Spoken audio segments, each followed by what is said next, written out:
pleasure to be here at the Monday Morning Quarterback Club. What a great event, and the things they do for the children and families in this area is simply amazing. So I'm honored to be here and speak and answer your questions. With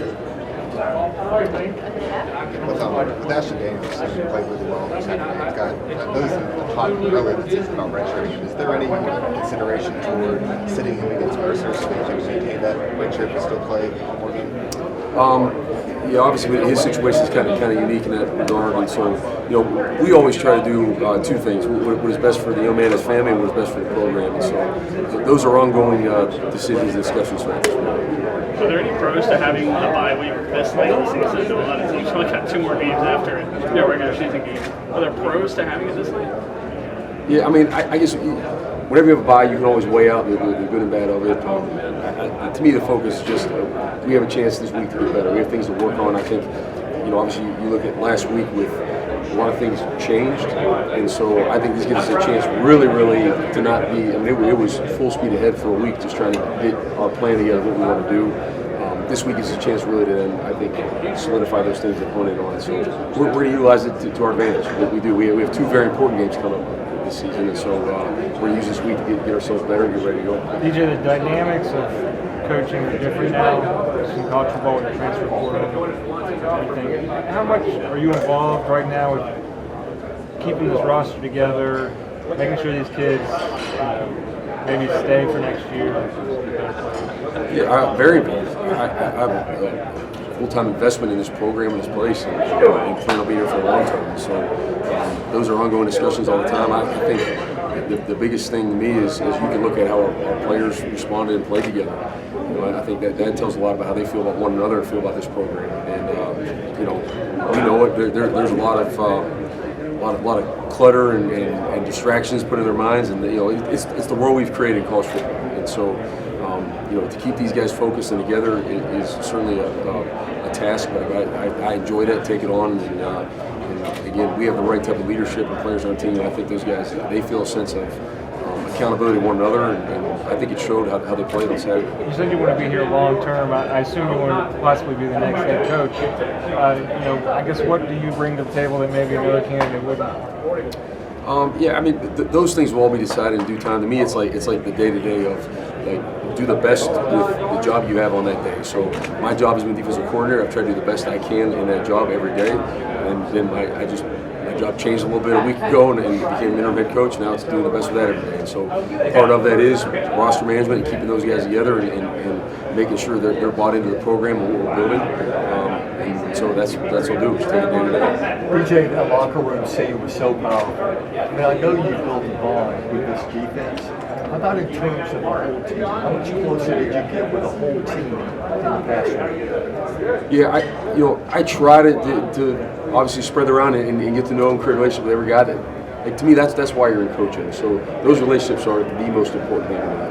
Obviously, closer to the defense, being the defensive coordinator, and now that changing. But I'm just so proud of those guys. I love that those guys on offense saw they gained confidence in that. I just seen the look in their eye and how they felt good about the performance they put on the field. That to me is what coaching is all about. So to see the look in those guys' eyes after the game, obviously I got emotional about it because that's just real. That's how I feel about it. These kids have been, obviously things have not gone the way they wanted all the time throughout this year, but I think we have great character, great substance, and great players in that room, and I want them to know that and believe that about themselves and one another. In this new landscape of college football with the NIL and the transfer portal and all of this coaching turnover that we're seeing, how do you then come in and keep that loyalty and keep that motivation for the team? Yeah, it's about relationships, and I think just keeping that the focus with guys. That's what life's about, right? At the end of the day, it's going to be about what type of positive effect did you have on the people around you, and I think we have guys that understand that. I mean, that's something we talk about all the time, and obviously in moments like that, I think it really comes to the forefront. But that's what it's about. It's about relationships. It's the same with coaches. You get a coaching staff there's uncertainty and all bouncing around, but you get a group of guys that said we're going to come together and work for a common goal, common purpose, and a group of players that did the same thing. And that's our challenge to keep that going. We got a season to play that we all signed up for, and you can't you can't be in and out based on how things go, right? You can't be still conditional on your loyalty. It's got to be unconditional loyalty when you're a part of a team, and that's those are qualities that we're trying to carry over in life. We're trying to teach these guys that those are things you need to help you be successful in life, and hopefully we're succeeding in that. How do you think you've grown or changed since your days in Maryland? I think everything is like an evolution of life that we all learn and gain from experience, whatever it might be, in your profession, with your family, with how you handle situations, how you handle adversity. So there's monumental ways in terms of my growth as a person, my growth as a coach, and just I think that's always a thing to me, is like you have to reflect. You have to look back on things. What was good, what was bad, what could we do better, and we do it every week after a game. And you do it every season as a coach, and also, like I said, as a father, husband, everything else. I think it's important to do that. Even before you stepped into this role as interim head coach, it seems like you always had a positive vibe on the sidelines. How important is that when you're coaching these guys? Yeah, I think like they're going to look to you when things maybe aren't going right, and you got to have that about you. I have great confidence in what we do. I have great confidence in our players, and I want them to know that and see that. And I think it's easy when you have that confidence to say, like, hey, we'll be fine.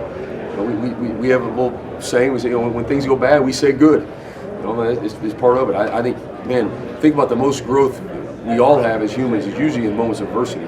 That's when you find out about yourself, about the people around you, and really that's where we're most open to learning. And so adversity to us is good. All right, good. Let's go bounce back and play the next play. After the game on Saturday, Coach Falk was asked what you brought to the table as a head coach this past week, and he said you brought life back to this locker room. What does it mean to hear one of the captains and one of the leaders of this team speak about you that way? Yeah, someone sent me that comment or the video of him saying that. I don't have the right words to actually put that into context for you, other than just I'm amazed by it, and that's why you coach. I think the world of Coach Falk. You can't find a better leader, better teammate. It'd be impossible. And he's one of the best players in the country to begin with. And so, for him to say that and have those feelings is pretty amazing. I mean, again, to me, that's the reason why coach. How much attention right now is on the Iron Bowl, knowing that you can obviously win a lot of fans, a lot of the administration, a lot of the players on your side, and also just it being the Iron Bowl, your first job as interim head coaching the Iron Bowl? Well, I think it's important to take things one at a time. So we're on a bye week right now that we need to improve and get better. We listed out things on all three phases of the game where we need to improve on and get better, be detailed about our players.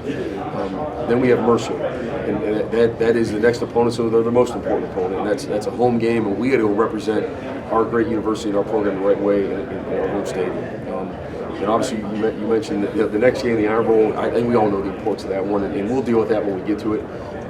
But I think for our players, it's really, really. I know that's coach speak, but really, you have to live that way. You have to operate that way, or you're going to get yourself off track.